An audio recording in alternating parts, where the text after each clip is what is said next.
My fiancé said, "The wedding is off unless I date other men." I replied, "It doesn't matter." Then I slept in the guest room, canceled the venue at 8:01 a.m., returned the ring for a receipt, blocked her calls in silence, and saved 2:17 a.m. voicemail before we met again at a gallery. "Welcome back to AF Tales. I need to experience other men to know if you're the one. Otherwise, the wedding is off," my fiancé demanded. As you listen, ask yourself what you would do if the person you planned a life with asked you to wait while they went shopping for certainty. The final invoice from the caterer was sitting on the kitchen counter. A plain sheet of paper that said, "In 73 days, I was supposed to be a married man." I wasn't nervous. I felt settled in a good way, the kind of calm you get when you believe you built something solid. That night, I had my laptop on my knees, cross-referencing hiking trails for our Iceland honeymoon. Sarah was on the other end of the sofa with a bridal magazine. The silence between us felt comfortable, or at least I thought it was. When I glanced up, I saw tension in her. Her thumb tapped a fast, nervous rhythm on the glossy page. Her jaw was tight. She wasn't reading, she was preparing. "You're quiet tonight," I said, closing my laptop. She flinched like I caught her doing something wrong. "Just tired. Wedding stuff is a lot." "We're through the worst of it," I said. "It's the fun details now, unless you're having second thoughts about the chocolate fountain." She didn't smile. She closed the magazine with a sharp slap. "Actually, Jake, we need to talk about the wedding, about us." A cold trickle ran down my spine. "Okay," I said, "talk. Is it the budget? Because we can scale back and it's not the money," she cut in. Her voice was too steady, like she had practiced it. She turned to face me and tucked her legs under her. Her expression was a strange mix of resolve and pity. "It's foundational." "Foundational," I repeated, trying to understand what she meant. "The foundation is that we love each other, that we want a life together. That seems solid, Sarah." "But how do we know?" she blurted. Her hands fluttered like she was pushing the words out. "How do I know?" "Know what?" "That you're the one." She said it like it was a phrase from a book. "Jake, you're the only serious relationship I've ever had. We got together in college. What if I'm settling? What if there's someone out there who fits me better and I'm just choosing you because you're here, because you're safe, because you're familiar?" That cold trickle became a stream. I felt my insides go numb. "Are you saying you have feelings for someone else?" I asked. "No," she said quickly. "Not specifically. It's not about a person. It's about an experience, a certainty." She leaned forward. Her eyes had a bright, self-focused intensity. "I need to experience other men," she said. "To date, to be with other people, to be sure. Otherwise, I'll always wonder, and I can't go into a marriage with that kind of doubt hanging over me. It wouldn't be fair to either of us." For a second, my brain didn't move. The words hit a wall of shock and fell to the floor. "So you want to break up?" I said. The sentence felt foreign in my mouth. "No," she said, exasperated, like I was missing something simple. "You're not listening, not break up, just press pause, press pause. You wait for me," she continued. "I go out. I have my experiences, I live a little. And if after I've seen what's out there I choose you, then I'll know it's real, it'll be unshakable, and the wedding will be back on, stronger than ever." She paused, letting her logic sit between us like it was reasonable. Then she added the threat in a softer voice, almost sweet. "Otherwise, the wedding is off. I can't commit with this uncertainty." She tilted her head like she was being thoughtful. "Don't you want me to be sure? Don't you want a wife who is 100% certain you are her person? If you love me, you'll understand this is for us." This is where a lot of people start bargaining in their head, because admitting the truth feels like losing everything at once. I stared at her. The woman I planned a future with was sitting right there, wearing her engagement ring, speaking like I was an option on a list. The love I felt didn't vanish. It changed.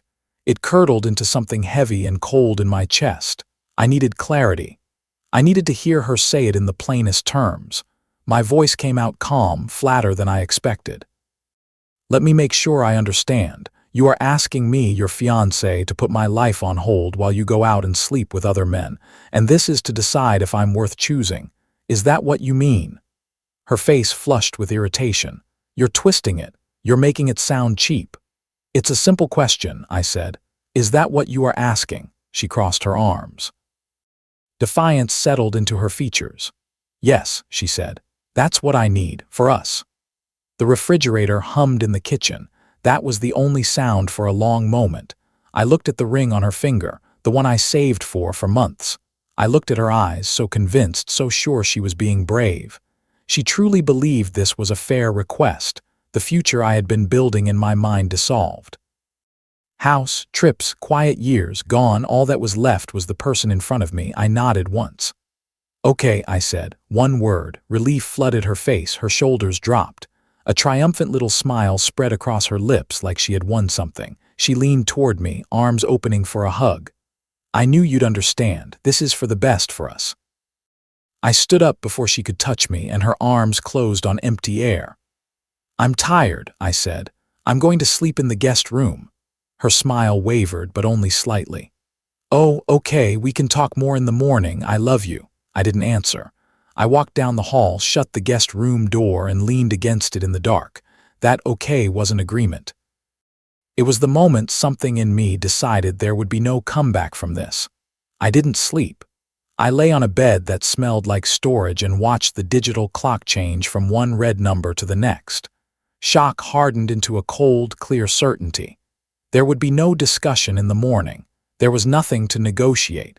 Her request wasn't a question. It was a statement of what she thought I was worth. My only power was my response. As the first gray light came through the blinds, I got up and moved like a man doing a job. I dressed in jeans and a plain t-shirt. I packed one duffel bag with essentials, a week of clothes, toiletries, my passport, documents from the fireproof box. I took only what was mine and what held no memory I wanted to carry. The sweater she bought me for our first Christmas stayed folded in the drawer. The book she wrote a sweet note inside stayed on the shelf. This wasn't a dramatic escape. It was a strategic withdrawal. At 8:01 a.m., I made my first call, the venue. I stood in the kitchen with that caterer invoice still sitting there like a joke. Hello, I said, polite and flat. This is Jake Wilson. I have a wedding reservation for September 15th. I need to cancel it immediately. The coordinator, Deanne, sounded genuinely sad. Oh, I'm so sorry. Is everything all right? Would you like to reschedule? No, I said. Permanent cancellation. There was a death in the family. The lie came out smooth, cold, useful. I understand we'll forfeit the deposit, I continued. That's fine. Please email me formal confirmation and any final invoice.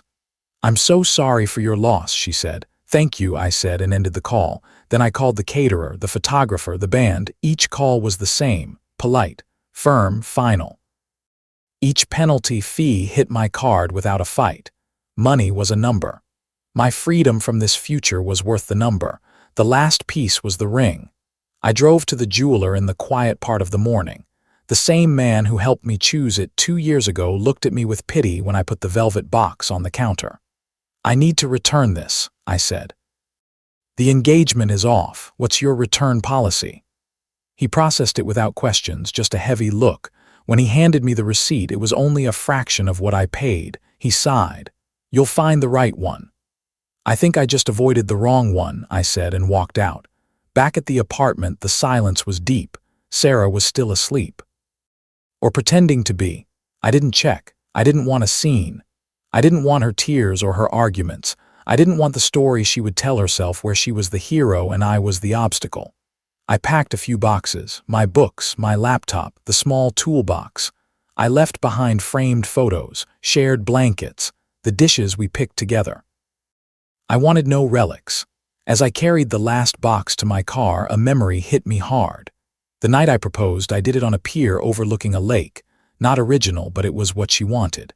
She cried and whispered yes into my ear over and over. The ring sparkled under string lights. I felt certain. Now I understood something sharp and simple. That night I proposed to an idea of her, not the full person. I left the apartment key on the kitchen counter, right on top of the caterer invoice. Then I closed the door for the last time. The latch clicked, soft and final. My temporary place was a furnished studio downtown, clean, generic. It smelled like citrus cleaner and nothing else. I set my duffel bag on the floor and let the emptiness settle around me like a relief. Then my phone, on silent but still vibrating, started to buzz across the counter. Sarah's name flashed. I watched it until it stopped. It buzzed again. I didn't answer. A voicemail notification appeared. I poured a glass of water. I sat on the stiff sofa. I took a slow sip, then played the message. Her voice sounded confused, already turning anxious. "Hey, I just got home. Where are you? Some of your stuff is gone. Did you go to your mom's? I tried calling, but it went straight to voicemail. Call me back." She paused, then added like she couldn't help herself. "The date was fine. Weird to talk about. I need to hear your voice. Call me." There it was. She started her experience immediately, like my life was supposed to sit in a waiting room while she tested options. That last faint doubt, the part of me that wondered if she would wake up and see how cruel this was, evaporated. I deleted the voicemail. Then I blocked her number. It didn't feel emotional. It felt like a basic security step. I sent 2 texts, one to my parents. "Wedding is off. Sarah and I are done. I'm safe. Please don't ask for details yet. I love you." One to my best friend Mark. "Called off the wedding. It's done. Just didn't want you hearing it from anyone else." Mark replied fast. "Are you okay?" "My couch is yours. I'm okay," I typed. "Thanks." Then I turned my phone off. The silence in that studio wasn't lonely. It was mine. The first week was defined by chosen stillness. I didn't turn on the TV. My phone stayed dark. The only sounds were the mini fridge, the shower, the scrape of a knife on toast. I slept hard, 10 hours at a time, dreamless, heavy. Then the clarity cooled down and grief showed up, but it was a strange grief. I wasn't mourning Sarah as she was now. I was mourning the version of her I believed in, the future I built in my head with so much care. And every now and then a bitter question would rise. Was I not enough? As soon as the thought formed, I knew it was the wrong question. That question was her trap, her framing.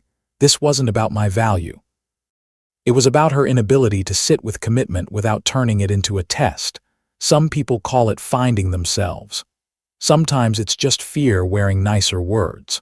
Once I saw that, the confusion snapped. I turned my phone back on, bracing for chaos. A few worried messages from my parents, a few from Mark. I answered briefly. Nothing from Sarah's number because it was blocked, but I could see a string of attempts from unknown numbers. I deleted them. Instead of feeding the silence with worry, I started filling it with new habits. I found a running trail along the river. The first time, my lungs burned and my legs felt like cement. I kept going anyway. The rhythm of my feet on pavement became a kind of reset. I wasn't running away. I was running toward the version of me that didn't live inside someone else's emotional math. At work, a project I had half-pitched months ago suddenly got my full attention. I didn't have wedding planning in my head anymore. I had space. Focus. My boss noticed. "This is sharp, Jake," she told me. "This is the focus I remember." The promotion that once felt distant started to feel likely. I bought one ridiculous orchid for the studio. I learned how to keep it alive. I cooked meals too spicy for Sarah's taste. I read fiction again. I went to a baseball game with Mark and let myself laugh without checking if someone else approved. Quiet justice doesn't always look like revenge. Sometimes it's simply building a life that fits you again. After about a month, curiosity got the better of me, not warm curiosity. Cold, clinical curiosity. One night, I unblocked Sarah's number, not to reopen a door, to confirm it was welded shut. The phone vibrated once, then started to light up like a warning system. Missed calls, texts, voicemail alerts. Dozens stacking up fast. I didn't open them right away, I just watched them arrive. Then I put the phone face down and finished my chapter, watered my orchid, went to sleep. By then, my peace wasn't defensive anymore, it was real. A couple months later, the orchid sprouted a new leaf. My promotion came through. New title, bigger raise. An office with a view of the river I ran beside. My life had momentum again. Those messages from Sarah sat like a sealed archive. I hadn't opened them. I didn't need to. But on one rainy Saturday, coffee in hand, I finally read the thread. It was a timeline of collapse. At first, she was angry. "Why did you block me? We need to talk like adults." You can't cancel the venue." "What did you tell them?" Then she pivoted to bargaining. "Okay, I get it. You're hurt, but you're overreacting. Can we talk? These guys are awful. I went on a few dates and it made me realize you're the one. Then desperation. I can't sleep. I miss how you made tea when I was stressed. Please answer. I'm ending the experiment. I choose you, I'm sure." Every message said the same thing under the surface. "My plan didn't work. Please come back and resume your role." I was about to close the app when a call came in. Melissa, Sarah's sister. I let it ring a few times, then answered, not for her feelings, but to set a boundary that might travel back to Sarah. "Finally," Melissa snapped. "Do you have any idea what you're doing?" "Sarah is a wreck. She can't eat, she can't sleep. What you're doing is cruel." "Is there a specific reason you're calling?" I asked. "The reason is you need to stop this silent treatment and act like a man," she said. "She made a mistake, a tiny mistake. You're blowing up your future over a little fight." "There was no fight," I said. "She gave me an ultimatum. I accepted it. The wedding is off. My decision is final." "That's not what she meant," Melissa shot back. "She needed reassurance. You're twisting it because your pride is hurt. She loves you. Are you really throwing away 5 years because your feelings got bruised? Be the bigger person." I heard the family script playing perfectly. "Make it small, make it vague, make me the problem." "I am being the bigger person," I said, "by removing myself from a situation where my commitment was treated like a trial subscription." "I can't believe you," she hissed. "I'm not discussing this," I said. "Do not contact me again." I ended the call and blocked her. Then Sarah's messages started again faster. "Did my sister call you? Please don't listen. Answer me. I'm sorry. I'll do anything." Then for 2 days, nothing. That kind of silence feels different, like pressure before a storm. It broke at 2:17 a.m. on a Tuesday when my phone lit up with Sarah calling. It went to voicemail. A minute later, the notification came in. I played it. Her voice was raw, sharp, furious. All sweetness was gone. All therapy language was gone. "You arrogant prick," she spat. "You think you're too good for me now. You were lucky to have me. I was trying to make us stronger and you quit. You're a coward. You couldn't handle a strong woman knowing her own mind." She kept going, voice cracking. "You'll die alone, Jake. Alone, and I'll be fine. I have options. You were always the safe choice. And safe is boring. Enjoy your boring, self-righteous little life. I'm done." Then the call ended. In the dark, I felt a settling finality. That voicemail wasn't a mistake. It was the truth underneath the mask. She wasn't angry because she missed me. She was angry because I revoked my consent to be her backup plan. I saved the voicemail, not to punish myself, to mark the end, a bookmark on the last page. The next morning, I blocked her again, permanently. A few weeks later, Mark invited me to a small gallery opening downtown. His girlfriend, Chloe, was a ceramic artist, and one of her pieces had been selected for a collective show. "It'll be wine, weird crackers, and people pretending to understand abstract art," Mark said. "Low stakes. You've been a hermit long enough." He was right. I wore a simple navy button-down, no tie, clothes that felt like me. The gallery was a converted warehouse. White walls, concrete floors, low chatter. I found Mark and Chloe near a plinth with a twisted vase that looked fragile and strong at the same time. After congratulating Chloe, I wandered with a glass of wine, looking at art without needing to perform an opinion. Then I saw Sarah. She stood near a large splattered canvas, staring at it but not seeing it. She was with a friend I vaguely recognized. Even from across the room, she looked diminished. Her shoulders were slightly hunched. There was tired tension around her eyes. Whatever she thought those experiences would give her, they didn't fill her. They drained her. Our eyes met. Her face changed fast. Recognition first, then hope, then panic. She whispered something to her friend, then started walking toward me. I could have stepped away, but I didn't want to run. I didn't need to. She stopped a few feet from me like she wasn't sure she had permission to exist in my space. "Hi," she said softly. "You look really good." "Hello, Sarah," I said, polite, neutral, the tone you use with someone you used to know. She flinched at the distance. "Can we talk for a minute?" she asked. "I've been doing a lot of thinking, therapy too." She said that last part like it was proof of work completed. I didn't move. Sure. She took a breath and spoke in a rehearsed rush. I was an idiot, she said. What I asked for was toxic. I treated you like an option, and you were never that. You were my choice. I just didn't know how to know it. She paused, eyes searching my face. I listened without changing expression. Once those words would have cracked me open. Now they landed like rain on glass. It's okay, I said. Her face lit with fragile hope, like she misread my calm as forgiveness. So you forgive me, she asked. And this was the moment I gave her the only thing I still owed the past, a clean ending. There's nothing to forgive, I said. Your request was a gift. It showed me exactly what our marriage would have been. Her eyebrows pulled together, confused. Auditions, I continued, keeping my voice steady. Comparisons. Tests. I wasn't being asked to be your husband. I was being asked to compete for the role forever. Her lips parted, but she didn't speak. In the month since, I said, I found the certainty you were hunting for, not out there, in here. I tapped my chest once, small and calm. The certainty that I will never again tie my worth to someone else's validation tour. Tears welled in her eyes, but they weren't the kind that come from love. They were the kind that come when a plan fails. But I know now, she whispered. I'm sure you're the one. I've never been more certain. I nodded once, like she had told me the forecast. I believe you, I said, and it doesn't matter. Her face broke, like she couldn't understand how certainty could arrive too late. My certainty is the only one that governs my life now, I said. And I'm certain I will never be with someone who needs to test my value against strangers. I let the words sit there, not as punishment, but as fact. I hope you find what you're looking for, I added, truly. For a second, she looked like she might argue, like she might reach for the old lever of guilt, but there was nothing to pull anymore. She stood there holding a key to a door she had already torn down.